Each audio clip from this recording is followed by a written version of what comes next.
আপনারা জানেন যে ঐতিহাসিক ছাগল কাণ্ড, এই ছাগল কাণ্ডের যে মহানায়ক সে হলো এনবিআর সদস্য মতিউর রহমান।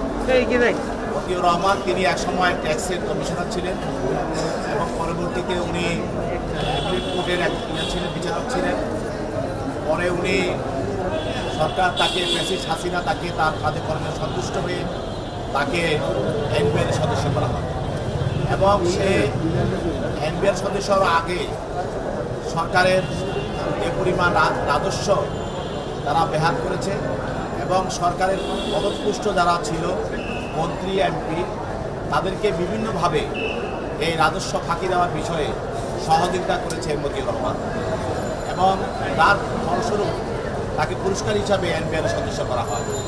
কিন্তু বিধি বাম একদিন তো সে মিথ্যা বেড়ে আসবে। সেটা কিসের মাধ্যমে আসলো? আপনারা জানেন যে কোরবানি ঈদের সময় তার ছেলে 15 লক্ষ টাকা দিয়ে একটি ছাগল কিনেছিল।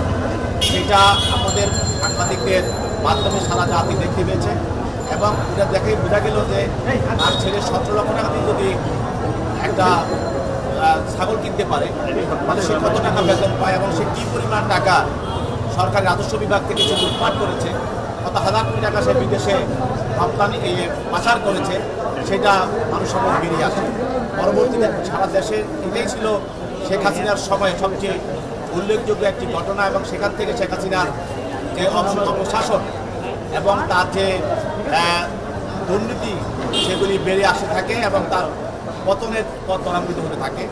এরপরে নিজেও তো বলেছিল তার পিয়ন 60 কোটি টাকা মালিক এবং সে হেলিকপ্টার চলে। সে নিজের মুখে এগুলি স্বীকার করেছে তার আমলের সেই সরাসরি আমলের তাদের আমলের যে অনিয়ম এবং দুর্নীতি। এই মতিউর রহমানকে বিরুদ্ধে দুদক তদন্ত করে জনগণের চাপে সেই তদন্তে দেখা গেল যে সে প্রাথমিকভাবে সে 1,93,00,000 টাকা তার সেই হিসাব দেয় নাই এবং সেটা গোপন করেছে। তারপরে প্রায় 13 কোটি টাকা তার জ্ঞাত আয়বৃত্ত সে সম্পদ পাওয়া গিয়েছে। এরপরে আরও বিশাল সম্পদ বেনামিতে এবং বিভিন্নভাবে সে বিদেশে পাচার করেছে, সেগুলিও বেড়ে আসছে এবং আসবে এখন।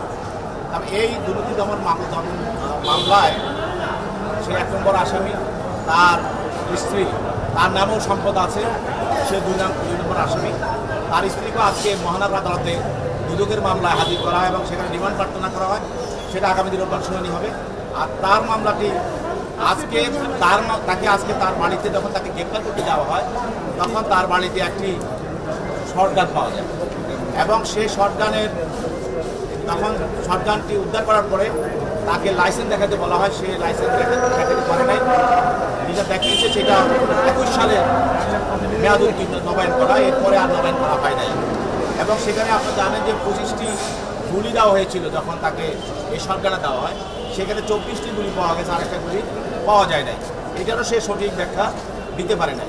যার কারণে যেহেতু সে আপনারা জানেন যে সরকার প্রতি বছর ঘোষণা করে অস্ত্র নবায়ন করার জন্য, যদি কেউ অস্ত্র নবায়ন না করে সেটি একটি বেআইনি অস্ত্র হিসাবে পরিগণিত হয়। সেই জন্য তার বিরুদ্ধে অস্ত্র আইনে অবৈধ অস্ত্র রাখার দায়ে তার বিরুদ্ধে মামলা করা হয়েছে এবং যে গুলিটা হারিয়ে গেছে বা সে দেখাতে পারে নাই বা কোথাও ব্যবহার করেছে বা বৈষম্যবিরোধী ছাত্র আন্দোলনের সময় সে কাউকে এই অস্ত্রটা দিয়েছিল কিনা, সেটা ব্যবহৃত হয়েছিল কিনা, এই গুলিটা কোথায় ব্যবহার করা হয়েছে সেটি পরীক্ষা করার জন্য, তথ্য উদ্ঘাটন করার জন্য তদন্তকারী কর্মকর্তা সেখানে 10 দিনের রিমান্ড প্রার্থনা করেন।